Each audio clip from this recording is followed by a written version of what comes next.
attention, for example, is mediated by unconscious forces. And you know that perfectly well. If you're sitting down to study, for example, your conscious intent is to study. But you know perfectly well that all sorts of distraction fantasies are going to enter the theater of your imagination non-stop and annoyingly. And there isn't really a lot you can do about that except maybe wait it out. So you'll be sitting there reading and your attention will flicker away. You'll think about, I don't know, maybe you want to watch Jane the Virgin on Netflix or something like that, or maybe it's time to have a peanut butter sandwich, or you should get the dust bunnies out from underneath the bed, or it's time to go outside and have a cigarette, or maybe it's time for a cup of coffee, or it's like all these subsystems in you that would like something aren't very happy just to sit there while you read this thing that you're actually bored by, and so they pop up and try to take control of your perceptions and your actions non-stop.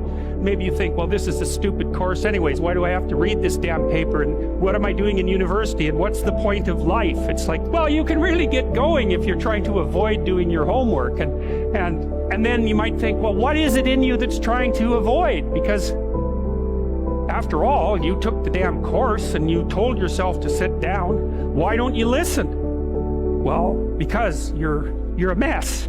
That's basically why. You haven't got control over yourself at all. I don't know how to start improving my life. Someone might say that. And I would say, well, you're not aiming low enough. Regulate your habits.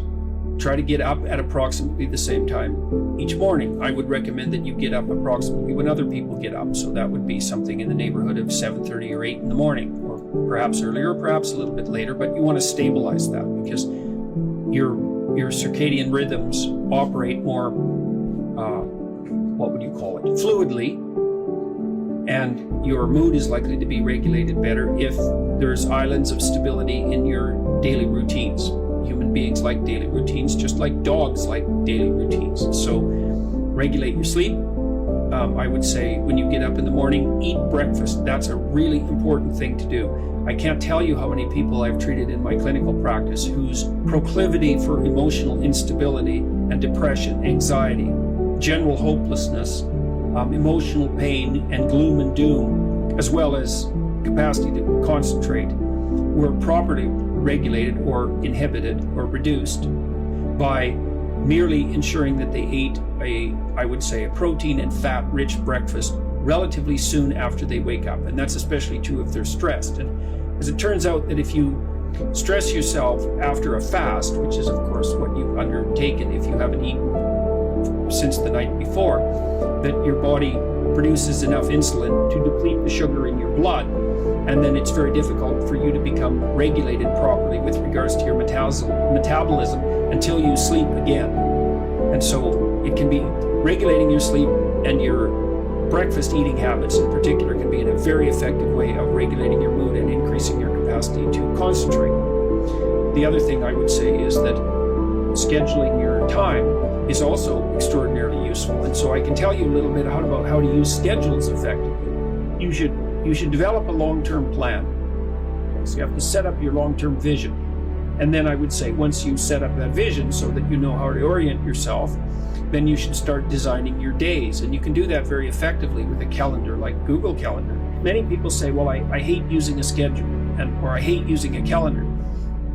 What you're doing is using the calendar as an external tyrant that's telling you what you should do if you were going to be a conventionally good person each day. So you load yourself up with arbitrary responsibilities. But that's not really how you should use a schedule. What you should use a schedule to do is to design the day that you would most like to have.